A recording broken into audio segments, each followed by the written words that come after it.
शुभांगी और एकांश की जब शादी हुई थी तब शुभांगी नौकरी नहीं करती थी। एकांश नौकरी करता था, अच्छे पद पर था। उसी ने भाग दौड़ करके शुभांगी की भी नौकरी लगवा ली थी। तब आज जैसा नहीं था कि नौकरियों के लिए आवेदन ही ना होते हों। तब खूब नौकरियों के लिए अखबार भरे रहते थे। जब शादी हुई थी तब वे दोनों एक कमरे के घर में किराए पर रहते थे।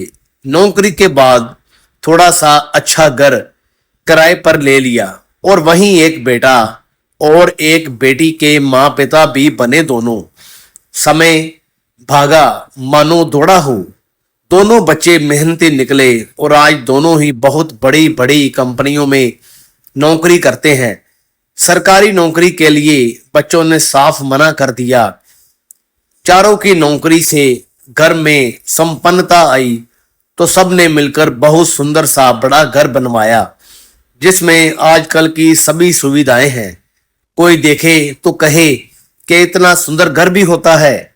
शुभांगी और एकांश अब जीवन के दूसरे छोर पर है। उनमें बहुत प्यार रहा, लेकिन पिछले 3 साल से उनके प्यार को मानो ग्रहण लग गया हो। तभी एक दिन शुभांगी ने एकांश को एक लगभग जवान महिला के साथ घर से मोबाइल पर बातें करते सुन लिया था। महिला एकांश के ऑफिस की ही थी। एकांश शुरू से ही विनम्र और सहज रहा है। किसी से भी घुलने मिलने में उसे बहुत कम समय लगता है। देखने में इस उम्र में भी बहुत सुंदर है। महिलाएं उसे सहज अपना मान लेती हैं। उसकी निश्चलता और विनम्रता उसे औरों से अलग बनाती है। उस ऑफिस की महिला से प्यार से बातें करने को तो सहन कर लिया था शुभांगी ने, लेकिन जब एकांश के मोबाइल में एकांश को उसके साथ फोटो में देखा तो रह न सकी। बस मन ही मन कुढ़ने लगी और बजाय एकांश से पूछने के उसकी जासूसी शुरू कर दी थी। स्थिति यहां तक आई कि दोनों में दूरियां होने लगी। घर में कलह का साम्राज्य छा गया जिसका प्रभाव पहले तो बच्चों पर पड़ा और होते होते स्थिति यहां तक पहुंची कि दोनों में बातचीत बिल्कुल बंद हो गई थी। बच्चों ने एक दिन जब अपने पिता अर्थात एकांश से पूछा, पापा सच क्या है? सच यही है कि मैं निर्दोष हूं। रही बात तुम्हारी मां की, तो जिनके विश्वास कमजोर होते हैं वहां प्यार की उम्मीद करना बेईमानी है। फिर भी तुम जिद कर रहे हो तो सुनो। जिस लड़की से तुम्हारी मां मुझे जोड़ रही है वह शादीशुदा है। उसका बहुत सुंदर पति है और एक बच्चा भी। रही बात मेरी, तो मेरे साथ कितनी लड़कियां और औरतें फोटो कराती हैं। क्या सभी के साथ मेरे संबंध हो जाएंगे? मेरे ऑफिस के लोग तो मुझे विजय माल्या कहते हैं। फिर अस्कर बोले थे, अब तुम्हारे पापा इतने सुंदर हैं तो उसमें उनका क्या दोष? दोनों बच्चों को पापा की बात पर कितना विश्वास आया था, कितना नहीं, ये तो वही जाने। लेकिन बच्चों ने ना तो एकांश से बोलना बंद किया और ना ही प्यार करना। लेकिन शुभांगी का शक बढ़ता गया और धीरे धीरे उसकी जगह अहंकार ने ले ली। वही शुभांगी जो एकांश की हर बात मानती थी अब हर बात का विरोध करने लगी थी। और वैसे भी जहां अहंकार होता है वहां कुछ भी टिक नहीं सकता। तो फिर उन दोनों का प्यार कैसे टिकता? आखिर वह दिन भी आया जब शुभांगी ने एकांश से स्पष्ट कह दिया, आज से मुझे तुमसे कोई लेना देना नहीं। मुझसे किसी भी बात की कोई उम्मीद ना रखना। खाने पीने से लेकर कपड़े धोने और सोने से लेकर, अब इस उम्र में ये सब ठीक रहेगा? एकांश ने कहा तो शुभांगी ने साफ कह दिया था, नई नई लड़कियों के साथ फोटो करवाने और उनसे प्यार की पींगे बढ़ाना क्या इस उम्र में ठीक है? एकांश जान गया था कि अब कुछ भी संभव नहीं है। एकांश के रिटायरमेंट के 3-4 साल ही रह गए थे। रात दिन की चिंता और कलह ने उसे तोड़ दिया था। एक दिन ऑफिस में ही उसे चक्कर आ गया और गिर पड़ा था। ऑफिस के लोग उसे अस्पताल ले गए। उसके टेस्ट करवाए गए। पता चला कि शुगर लेवल बहुत ही नीचे चला गया था।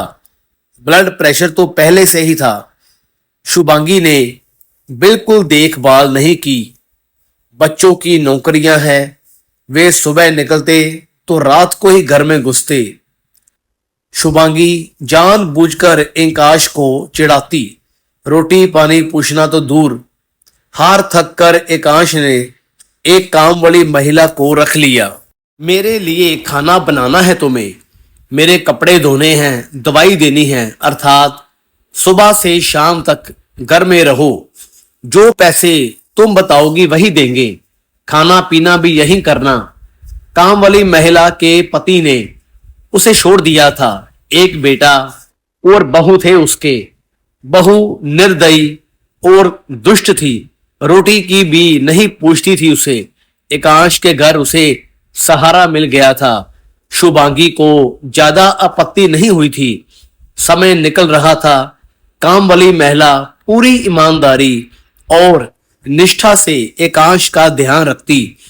वह एकांश को साहब कहती। ऑफिस जाते समय उनका टिफिन तैयार करना, ब्रेकफास्ट देना, जूते पॉलिश करके तैयार रखना और कपड़े धोने के साथ साथ उन पर प्रेस भी करना। एकांश का मन जीत लिया था उसने। वह एकांश की ऐसे सेवा करती जैसे उसका पति हो। वैसे भी एकांश का स्वभाव और सरलता हमेशा से सभी के लिए प्रिय रही है। काम वाली और एकांश छुट्टी वाले दिन घंटों बातें किया करते। काम वाली अपने पति की बातें बताती। सुख दुख के साथी होने का दम भरने वाला उसका पति एक झटके में ही कैसे उसे छोड़कर ना जाने कहां चला गया था। वह बताते बताते रोने भी लगती तो एकांश उसे चुप कराता, उसके आंसुओं को पोंछता और उसे चुप कराते कराते कितनी ही बार स्वयं रोने लगता। काम वाली अपना दुख भूल उसे संभालती, उसका दुख बांटती। तब नौकर और मालिक का रिश्ता दाराशाही हो जाता था। एकांश एक बात हमेशा कहता काम वाली से। एक सपना देखा था।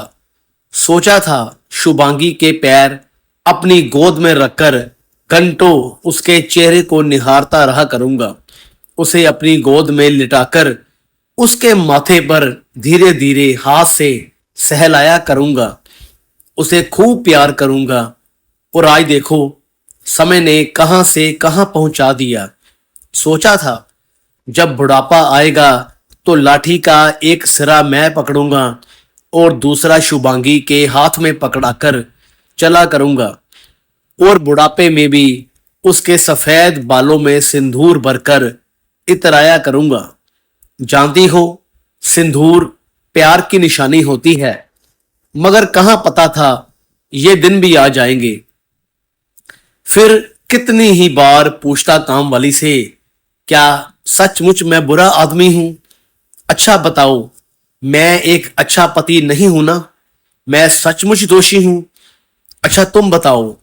बताती नहीं हो, बहुत दुष्ट हो तुम। उससे कहते कहते बच्चों की तरह बिलखने लगता। तब कहीं से नहीं लगता कि वह इतना बड़ा साहब है।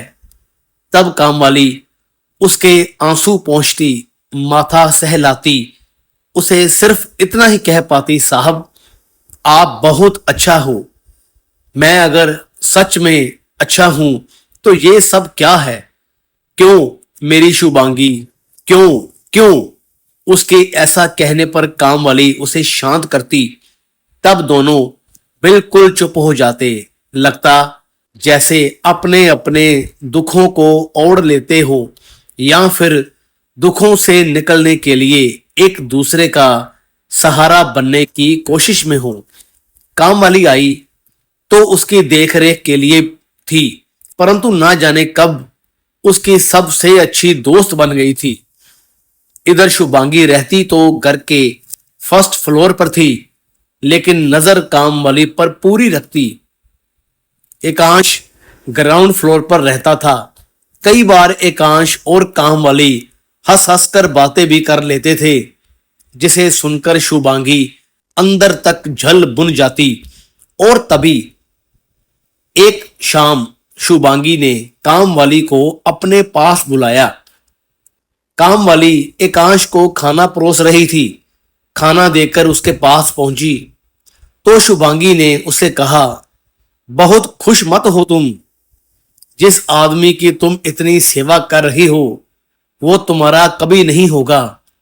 फिर अपनी ओर उंगली करते हुए बोली थी, मुझे देख रही हो क्या नहीं है मेरे पास। इस उम्र में भी मैं तुमसे ज्यादा सुंदर हूं। मेरे पास धन है, दौलत है, रूप है, योग्यता है, बुद्धि है, जलवा है। दीदी आप बहुत बड़ी हैं मुझसे मुझसे कहीं ज्यादा पढ़ी लिखी भी हैं। मैं तो लगभग अनपढ़ हूं। पति मुझे जीवन के बीच रास्ते में छोड़कर चला गया। पति नहीं है मेरा, लेकिन सच है आप पति के होते हुए भी विधवा हैं। आपके सामने खुशियां हैं, सुख हैं, पति का प्यार है, लेकिन आपने अपने अहंकार और शक के कारण सब कुछ गंवा दिया। काम वाली फिर से कहती है, मेरे साथ आपकी कैसी तुलना। आप पटरानी हैं और मैं काग उड़ाने वाली। लेकिन दुख इस बात का है कि आज आपके पास कुछ भी नहीं है। और जहां तक साहब की बात है तो मेरे पास शब्द ही नहीं है जो मैं उनके बारे में कुछ कहूं। आप उन्हें समझ ही नहीं पाई। आपका गुरूर आप पर हर समय हावी रहा। पति और गुरूर दोनों साथ साथ नहीं चलते दीदी। और जहां तक मेरा सवाल है तो वे मेरे भाई भी हैं, पिता भी हैं। और काम वाली कुछ आगे बोलती कि शुभांगी बोल पड़ी थी, और पति भी। ठीक कहा आपने, पति भी। मेरा पति आज से 14 साल पहले मुझे छोड़कर घर से चला गया था, लौटा ही नहीं आज तक। जब एक ने मेरा साथ नहीं दिया तो और से कैसी उम्मीद। फिर बिल्कुल शुभांगी के चेहरे के सामने अपना चेहरा करके बोली, दीदी आपके इसी व्यवहार ने, इन्हीं बातों ने आज आपको कहीं का नहीं छोड़ा। स्त्री पुरुष का हर रिश्ता पति पत्नी का ही नहीं होता। कुछ रिश्ते बहुत अलग होते हैं जिन्हें शब्दों में नहीं बांधा जा सकता, कोई नाम नहीं दिया जा सकता, बेनाम होते हैं। ये बोलकर वह चलने लगी थी। फिर रुकी और बोली, चलती हूं दीदी, साहब ने खाना खा लिया होगा। फिर आगे बोली, आज आपकी बातों के चक्कर में उनके पास ना बैठ पाई, नहीं तो खाना अपने सामने ही खिलाती हूं उन्हें। आपको तो पता ही होगा, साहब को खाना खाते समय पहले ही कौर पर पानी देना होता है। हिचकियां आती हैं उन्हें। फिर लगभग भागते हुए बोली, और दवाएं भी तो देनी है। हे भगवान। काम वाली भागती हुई एकांश के पास आ गई थी। आज खाना देते समय पानी नहीं रख पाई थी उनके पास। एकांश ने पहला ही कौर खाया होगा, हिचकियां रुकी ही नहीं होंगी। पानी था ही नहीं उसके पास, सब्जी पर ही लुढ़क गया था। काम वाली साफ साफ कहकर बिलख रही थी। बेटा बेटी भागकर आ गए थे। शुभांगी भी आ गई थी। दोनों बच्चे भी पापा पापा करके विलाप कर रहे थे कि काम वाली ने दोनों हाथ जमीन पर दे मारे थे। हरे कांच की चूड़ियां टूट कर बिखर गई थी। शुभांगी हारे हुए जुआरी की तरह हाथ मल रही थी। तो दोस्तों, कैसी लगी आपको ये कहानी? वीडियो अच्छी लगी हो तो लाइक करें, शेयर करें, कमेंट करें और चैनल को सब्सक्राइब जरूर करें। धन्यवाद।